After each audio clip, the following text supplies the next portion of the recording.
एक सुनहरी सुबह राज्य में बसंतोत्सव का मेला सजा था। चारों ओर ढोल नगाड़े, झूले, मिठाइयां और सजावटी दुकानें थीं। लोग हंसी खुशी से झूम रहे थे। उसी मेले में राजकुमार आर्यमित्र भी साधारण वेश में आया, ताकि लोग उसे पहचान न सकें और वह आम इंसान की तरह मेला देख सके। दूसरी ओर पास के राज्य से राजकुमारी संजना भी अपने दासियों के साथ आई थी।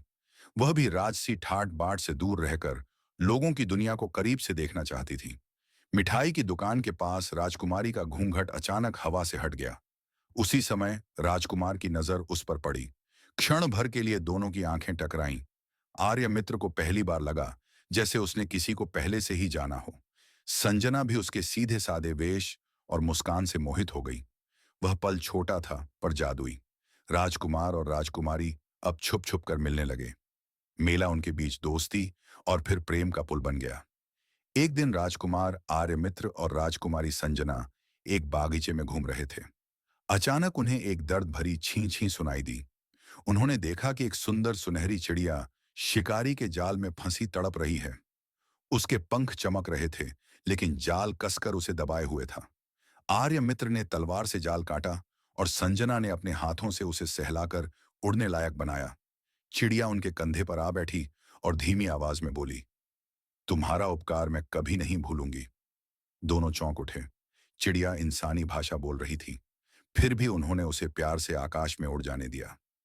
राजकुमार और राजकुमारी का मिलना अब किसी राज की तरह न रहा। दोनों राज्यों में यह खबर फैल चुकी थी कि आर्य मित्र और संजना एक दूसरे से प्रेम करते हैं। लोगों में फुसफुसाहट थी, लेकिन असली हलचल दरबार में थी। राजनीति, ईर्ष्या और राज्य के झगड़े सब उनके बीच दीवारें खड़ी करने लगे।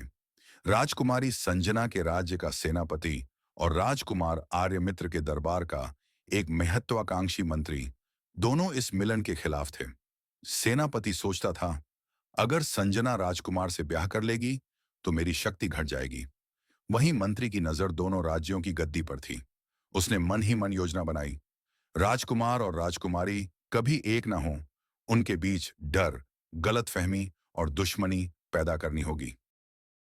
एक शाम जब राजकुमार और राजकुमारी गुप्त रूप से बगीचे में मिले, अचानक उन पर नकाबपोश हमलावरों ने धावा बोल दिया। राजकुमार ने अपनी तलवार खींची और बहादुरी से मुकाबला किया। राजकुमारी ने भी अपनी चतुराई से एक हमलावर को मात दी, लेकिन आखिरकार दोनों ने उनको भगा दिया। लेकिन उन्हें पता नहीं था कि असली इम्तिहान अभी बाकी था। दरबार में षड्यंत्रकारियों ने अगला कदम उठा लिया था। अब वे ऐसा खेल रचने वाले थे जिससे राजकुमार और राजकुमारी खुद एक दूसरे पर शक करने लगे। राजकुमार के राज्य का मंत्री और राजकुमारी के राज्य का सेनापति गुप्त रूप से मिले। मंत्री ने कहा, अगर ये दोनों मिल गए तो हम दोनों की ताकत खत्म हो जाएगी। हमें इन्हें अलग करना होगा। सेनापति बोला, हाँ, इनके बीच विश्वास ही सबसे बड़ा हथियार है। अगर विश्वास टूट गया तो प्रेम अपने आप मिट जाएगा। दोनों ने मिलकर झूठे सबूतों और अफवाहों का जाल बुनना शुरू किया। एक दिन संजना के राज्य में खबर फैली कि राजकुमार आर्यमित्र ने गुप्त रूप से किसी और राजकुमारी को पत्र भेजा है। पत्र में लिखा था कि संजना से उसका संबंध सिर्फ राजनीतिक मजबूरी है। वह पत्र असल में मंत्री की चाल थी, लेकिन राजकुमारी के दरबार में इसे असली मान लिया गया। संजना का दिल कांप उठा।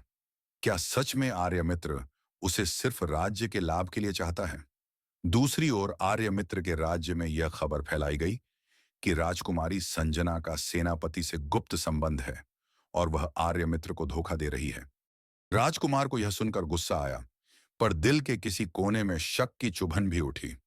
अगले दिन राजकुमार और राजकुमारी आमने सामने हुए। संजना की आंखों में आंसू थे, आर्यमित्र की आंखों में गुस्सा। दोनों ने एक दूसरे से पूछा, क्या तुमने मुझे धोखा दिया? उनकी आवाज कांप रही थी। उनका प्रेम अब सबसे कठिन परीक्षा के सामने था। दोनों के दिलों में शक का जर घुल चुका था। संजना ने ठंडी आवाज में कहा, अगर तुम्हारा दिल मेरे साथ है तो बताओ, ये पत्र किसका है? उसकी आंखों से आंसू गिर रहे थे।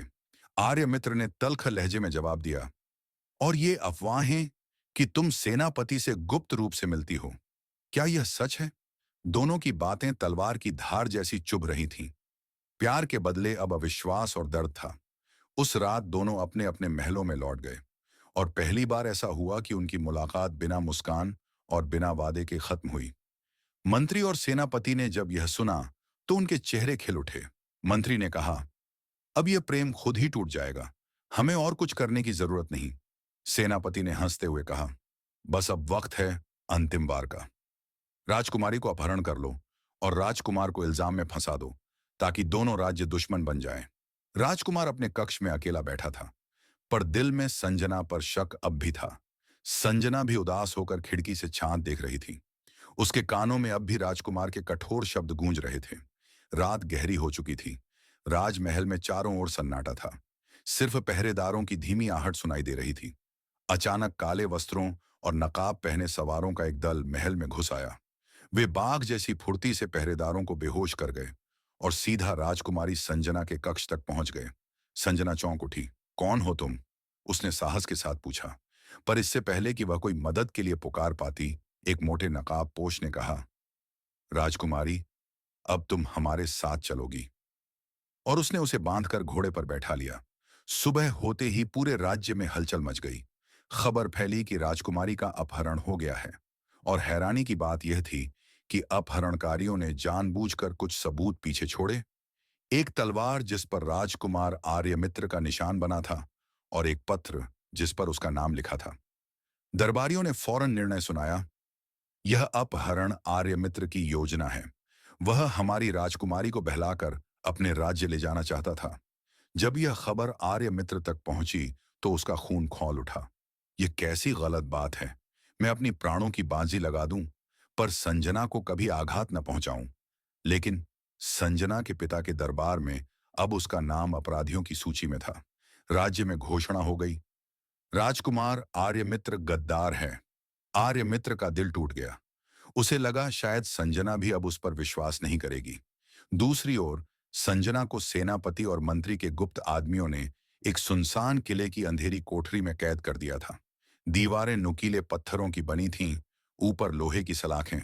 लेकिन राजकुमारी संजना डरने वालों में से नहीं थी। उसने दृढ़ स्वर में कहा, मैं किसी षड्यंत्र का मोहरा नहीं बनूंगी। आर्यमित्र मुंह तक जरूर पहुंचेगा। उसकी आंखों में आंसू थे, पर भीतर एक विश्वास की लौ जल रही थी। राजकुमार आर्यमित्र अब पूरे राज्य की नजरों में गद्दार घोषित हो चुका था। उसके लिए राजमहल के दरवाजे बंद हो गए थे, लेकिन उसके दिल में सिर्फ एक ही आग जल रही थी, राजकुमारी संजना को बचाना। उसी रात उसके सामने एक चिड़िया आई। वही चिड़िया जिसे कभी राजकुमार और राजकुमारी ने जाल से मुक्त किया था।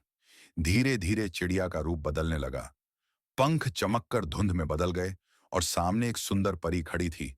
परी ने उसकी आंखों में देखकर कहा, राजकुमार, जिस दिन तुमने मुझे जाल से मुक्त किया, वही दिन मेरे भाग्य का मोड़ था। आज वही उपकार लौटाने का समय आ गया है। यह षड्यंत्र है। संजना निर्दोष है और तुम भी। लेकिन अगर तुम दोनों एक दूसरे पर विश्वास खो दोगे तो दुश्मनों की जीत होगी। सुनो, राजकुमारी इस समय गहरे संकट में है। उसे पहाड़ियों के उस पार काले किले में बंदी बनाया गया है। लेकिन वहां पहुंचना आसान नहीं। वहां नागिन जैसी खाई है और पहरेदारों का जाल। परी ने धीरे से कहा, तुम्हें अपनी पहचान छिपानी होगी। राजसी वस्त्र उतार दो और एक साधारण यात्री का भेष धारण करो। केवल साहस और विश्वास ही तुम्हें संजना तक पहुंचा पाएंगे। फिर उसने हाथ बढ़ाकर कहा, राजकुमार, मुझे अपनी तलवार दो। आर्यमित्र ने तलवार आगे बढ़ाई। परी ने उस पर अपने हाथ रखे और मधुर स्वर में मंत्र पढ़ने लगी। मंत्रों की गूंज से तलवार पर सुनहरी लपटें लहराने लगीं। धीरे धीरे तलवार में एक अजीब सी चमक भर गई, मानो वह लोहे की नहीं बल्कि प्रकाश की बनी हो। परी ने उसे वापस देते हुए कहा, जब तक यह तलवार तुम्हारे साथ रहेगी, कोई भी दुश्मन तुम्हारा कुछ नहीं बिगाड़ पाएगा। आर्यमित्र ने तलवार थामी और परी को धन्यवाद कहा।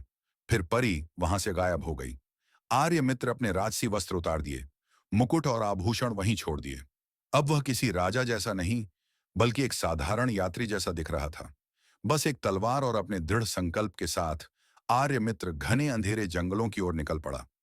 जंगल में हर ओर सन्नाटा था। पेड़ों की शाखाएं नागिन की तरह लहरा रही थीं। सेनापति और मंत्री अब अगला खेल खेलने की तैयारी कर रहे थे। सेनापति बोला, हम ये खबर फैलाएंगे कि राजकुमारी खुद आर्यमित्र के पास जाना चाहती थी, ताकि लोग सोचें वह दोनों मिलकर अपने राज्य को धोखा दे रहे हैं। मंत्री ने शैतानी हंसी हंसते हुए कहा, और जब समय आएगा तो हम दोनों राज्यों को युद्ध में झोंक देंगे। राज्य उजड़ेंगे और गद्दी हमारे हाथ में होगी। इधर आर्यमित्र जंगलों और पहाड़ों से गुजरते हुए आखिर उस काले किले तक पहुंचा। किला डरावनी खाई से घिरा था, जिसमें काली धुंध घूमती रहती थी। ऊपर लोहे के बुर्ज थे, जहां तीर कमान लिए पहरेदार खड़े थे। आर्यमित्र ने गहरी सांस ली और खुद से कहा, यही है वह जगह जहां मेरी संजना कैद है। आज चाहे मुझे अपना जीवन देना पड़े, मैं उसे बचाकर रहूंगा। उधर राजकुमारी संजना कैद खाने में बैठी थी। सलाखों के पास एक पत्थर पड़ा था। उसने उसे उठाया और धीरे धीरे सलाखों पर वार करने लगी। वह जानती थी कि यह आसान नहीं, लेकिन हर चोट के साथ उसकी हिम्मत और बढ़ती जा रही थी। उसने मन ही मन सोचा, आर्यमित्र मुझे बचाने जरूर आएगा, पर जब वह आए तब तक मुझे भी हार मानकर नहीं बैठना चाहिए। सेनापति और मंत्री किले के ऊपरी कक्ष में बैठे योजना बना रहे थे। सेनापति बोला, आज रात हम राजकुमारी को जहर देंगे और इल्जाम सीधे आर्यमित्र पर डाल देंगे। मंत्री ने हंसकर कहा, हाँ, और दोनों राज्यों को युद्ध में झोंक देंगे। तब सिंहासन पर हम बैठेंगे। उनकी शैतानी हंसी पत्थरों से टकराकर गूंज रही थी। आर्यमित्र ने एक गुप्त सुरंग का पता लगाया, जो सीधे किले की दीवारों के नीचे खुलती थी। वह सुरंग से रेंगते हुए भीतर पहुंचा। अंधेरे गलियारों से गुजरते हुए आखिरकार उसने उस कोठरी को देखा जहां संजना कैद थी। संजना सलाखों पर वार कर रही थी कि अचानक उसने धीमी आवाज सुनी, संजना। उसकी आंखें चौड़ी हो गईं। वह स्वर वही था जिसका उसे इंतजार था। आर्यमित्र, उसने पुकारा। उसकी आंखों से खुशी के आंसू बह निकले। आर्यमित्र ने सलाखों को तोड़ने की कोशिश की और बोला, मैं यहां हूं, अब कोई हमें अलग नहीं कर सकता। उसने अपनी चमत्कारी तलवार से सलाखों पर वार किया और सलाखें टूट गईं, पर तभी चारों ओर कदमों की आहट गूंज उठी। पहरेदार मशालों के साथ उनकी ओर दौड़ रहे थे। पहरेदार मशालें लेकर कक्ष की ओर दौड़े। उनकी तलवारों की चमक काले पत्थरों पर झिलमिला रही थी। आर्यमित्र ने अपनी तलवार से जोश से हमला किया। पहला वार होते ही दो पहरेदार गिर पड़े। संजना ने झटपट एक गिरे हुए पहरेदार की तलवार उठा ली और आर्यमित्र के साथ कंधे से कंधा मिलाकर लड़ने लगी। ऊपरी मंजिल पर मंत्री और सेनापति गुस्से में देख रहे थे। सेनापति बोला, उसे यहीं मार दो। लड़ाई के बीच अचानक संजना ने देखा कि एक पहरेदार के हाथ से चिट्ठियों का गट्ठर गिरा। उसमें मंत्री और सेनापति के हस्ताक्षर थे, जहां साफ लिखा था, राजकुमार आर्यमित्र को गद्दार साबित करो, राजकुमारी का अपहरण कर लो और दोनों राज्यों को युद्ध में धकेलो। संजना ने जोर से पुकारा, आर्यमित्र, देखो, यही असली गद्दार हैं। सेनापति गुस्से में तलवार लेकर संजना की ओर बढ़ा, आर्यमित्र पर टूट पड़ा, पर आर्यमित्र ढाल बनकर सामने खड़ा हुआ। आर्यमित्र ऐसा वार किया कि सेनापति का हथियार छूट गया और वह घुटनों पर गिर पड़ा। मंत्री भागने की कोशिश करने लगा, लेकिन परी ने जादू से उसके चारों ओर एक पिंजरा बना दिया। वह वहीं कैद हो गया। युद्ध थम गया। फिर परी संजना और आर्यमित्र से आखिर बार मिली और कहा, आज यह सिद्ध हो गया कि सच्चा प्रेम किसी षड्यंत्र से नहीं टूटता। यह कहकर वो हमेशा के लिए गायब हो गई। आर्यमित्र और संजना ने एक दूसरे का हाथ थामा। उनकी आंखों में अब कोई शक नहीं, सिर्फ विश्वास और अटूट प्रेम था। काले किले में जीत के बाद आर्यमित्र और संजना हाथों में हाथ थामे राजमहल लौटे। राजा रानी पहले चिंतित थे, पर जब सच्चाई खुली, उनकी आंखों में गर्व और खुशी झलक उठी। राजा ने आगे बढ़कर कहा, बेटी, आज तुमने साबित कर दिया कि साहस और प्रेम मिलकर किसी भी षड्यंत्र को हरा सकते हैं। दोनों राज्यों में खबर फैल गई, षड्यंत्रकारियों का अंत हो चुका है। लोग खुशी से झूम उठे।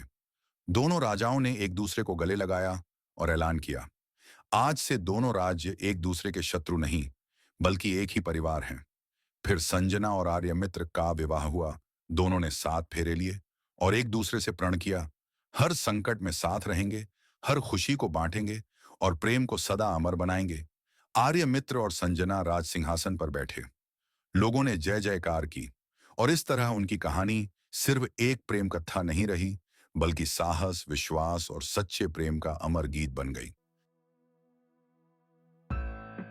दोस्तों, आपको यह कहानी कैसी लगी? कमेंट करके जरूर बताइए। अगर पसंद आए तो लाइक करें, शेयर करें और चैनल को सब्सक्राइब करना न भूलें।